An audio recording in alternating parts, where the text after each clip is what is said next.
Rumput, saya lebih lagi di bawahnya rumput. Posisi saya, status saya ada rumput, nah saya di bawahnya rumput. Di warung steak ini saya banget paling bawahnya deh gitu. Tapi alhamdulillah. Nah, terima kasih juga nih buat para pelanggan. Gara-gara pelanggan makan di sini, jadi pada bisa nyumbang lewat pajak kurang lebih 100 sampai 200 juta per hari. Satu hari membayar pajak 100 sampai 200 juta. Itulah sesumbar Yusuf Mansur pada pertengahan tahun 2021 lalu. Di saat Ustadz sedekah ini memamerkan hasil cuan dari usahanya, ternyata di saat bersamaan, banyak di antara investornya bertahun-tahun menanti tidak ada kejelasan bagaimana nasib uang yang mereka percayakan untuk berinvestasi kepada Yusuf Mansur. Di saat itu pula, para karyawannya yang bernaung pada nama besar Paytrend terkatung-katung, gaji, THR, maupun hak-hak yang lainnya tidak mereka dapatkan.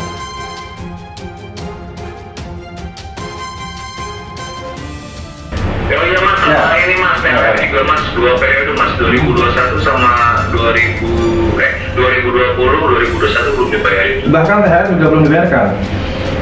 Iya. Masya Allah. Padahal ini perusahaan syariah ya katanya ya? Betul sekali, saya syariah, tapi karyawannya kasihan mas.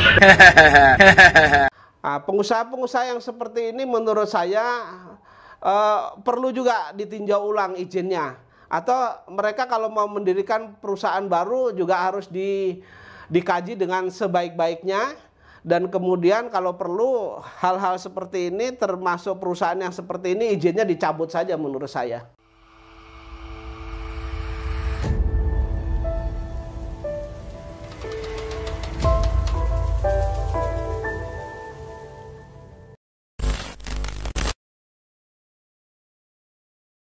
Bismillahirrahmanirrahim. Assalamualaikum warahmatullahi wabarakatuh. Jumpa lagi teman-teman bersama saya Aji di JA TV.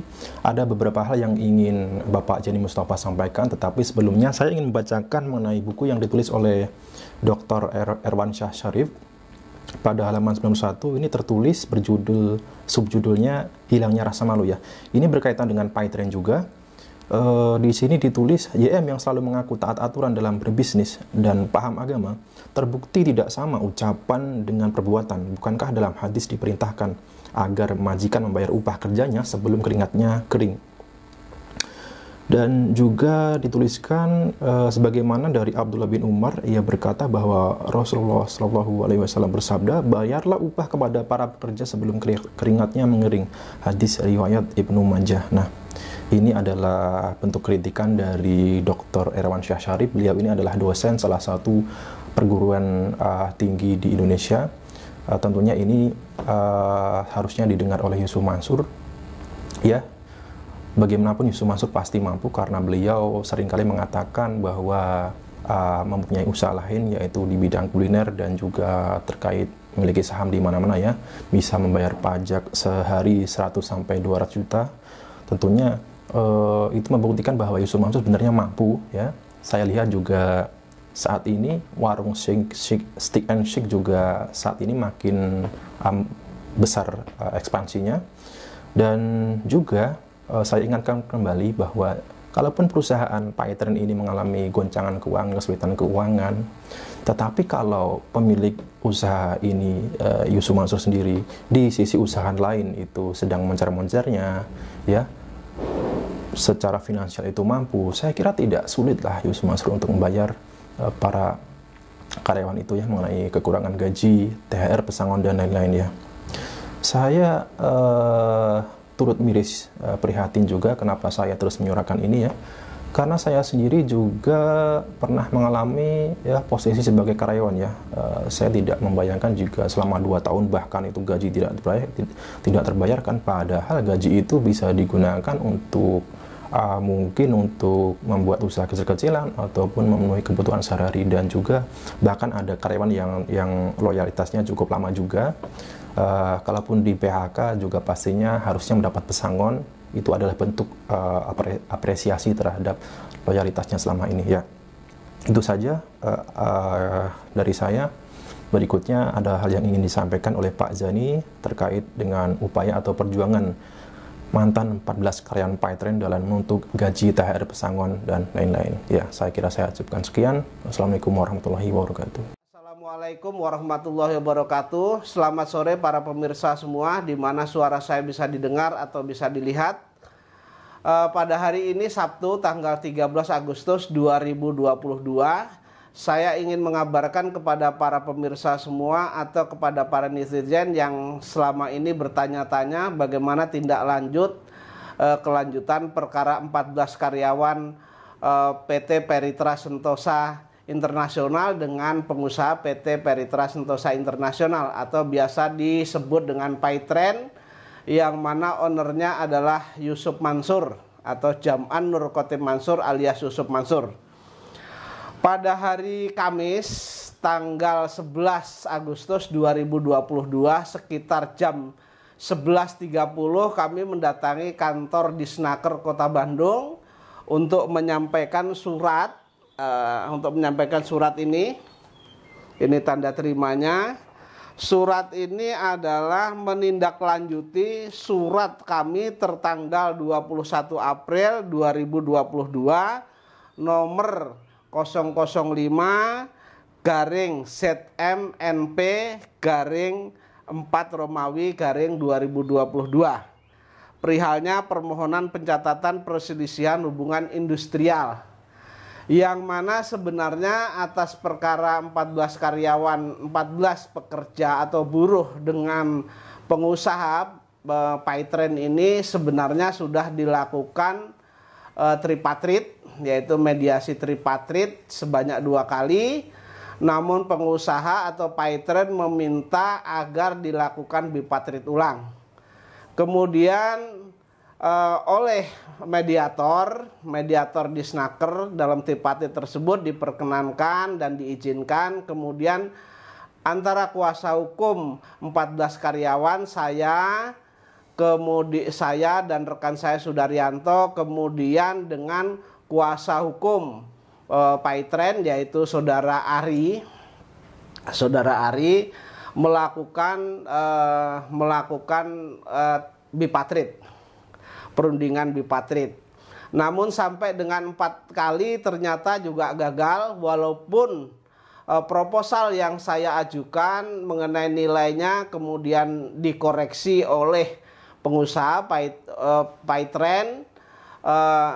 Kemudian kami setujui angka tersebut, namun Paytren meminta agar pembayarannya dicicil selama 6 kali, kemudian dimulai pada tahun depan. Tahun depan itu mereka menyebutkan setelah Maret 2023. Sehingga setelah kami diskusikan dengan klien kami, karyawan ex-Paytren tersebut, 14 tersebut, mereka dengan tegas menolak karena sudah bahwa gaji mereka, kemudian THR mereka, pesangon mereka ini sudah tidak dibayar tuh selama 2 tahun. Kalau toh harus dibayar dengan cara mencicil dan kemudian baru dimulai pada akhir Maret 2023, maka kurang lebih hampir 3 tahun mereka keberatan.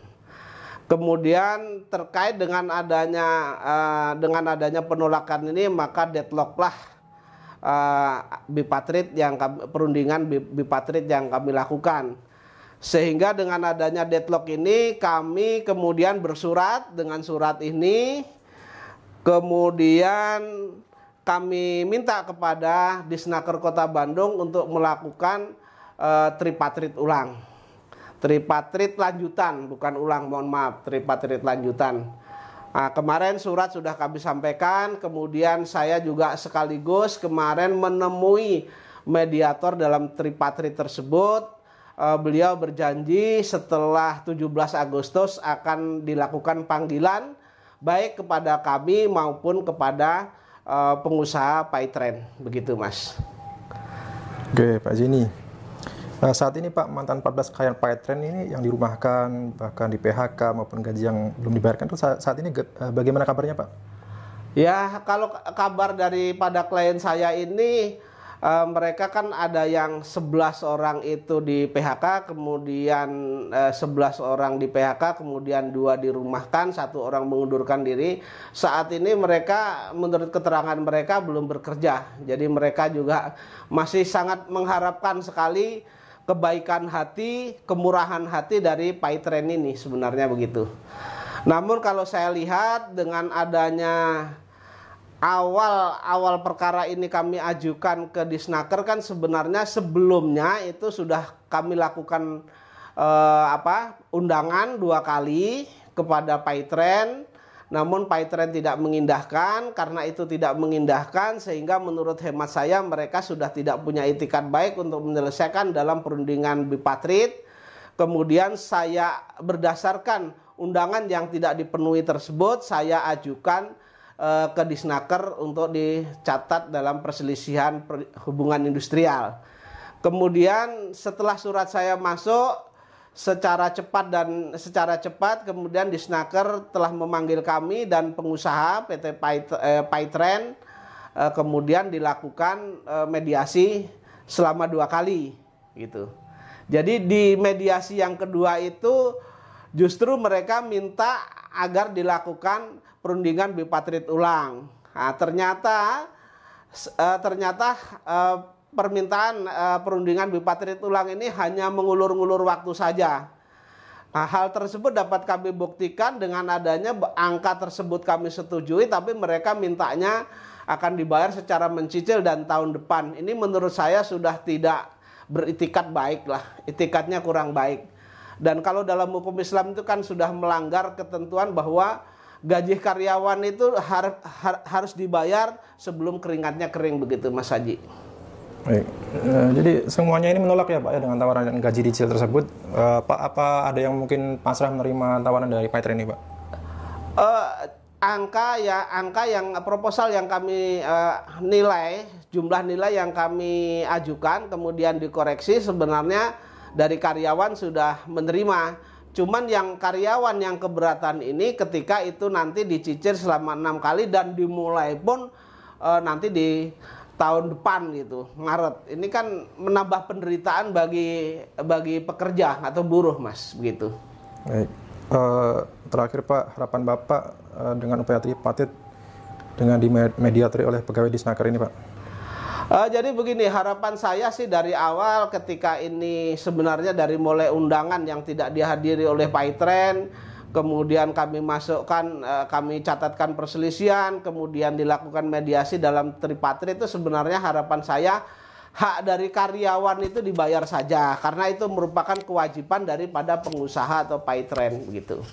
Tapi kenyataannya kan mereka hanya cari jalan bagaimana caranya ini mengulur-ngulur waktu. Termasuk ketika sudah masuk tripartit pun mereka minta perundingan Bipatrit ulang. Ini kan makan waktu 2 bulan juga dalam perundingan Bipatritnya, Mas. Jadi menurut saya itikatnya sudah tidak baik lah. Harapan saya terhadap Disnaker Kota Bandung, kemudian pemerintah yang mendengar apa yang saya sampaikan ini, agar kiranya berkenan untuk ikut campur tangan menyelesaikan perkara ini. Pengusaha-pengusaha yang seperti ini menurut saya perlu juga ditinjau ulang izinnya. Atau mereka kalau mau mendirikan perusahaan baru juga harus dikaji dengan sebaik-baiknya. Dan kemudian kalau perlu hal-hal seperti ini, termasuk perusahaan yang seperti ini, izinnya dicabut saja menurut saya. Karena ini akan merugikan masyarakat. Ketika ini merugikan masyarakat, tentu ekonomi di dalam berbangsa dan bernegara juga kurang begitu bagus, Mas. Baik, sekian Pak, mungkin ada yang ditambahkan Pak?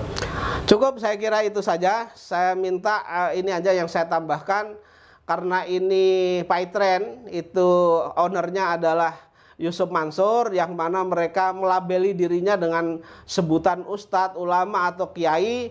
Saya kira saya mintalah mereka mencerminkan bahwa mereka menjalankan ketentuan hukum Islam dengan baik dan benar. Jadi kalau hak orang ya dikembalikan begitu. Dan ini kewajiban mereka ya harus dipenuhi itu, Mas. Baik, terima kasih Pak Denny. Sama-sama.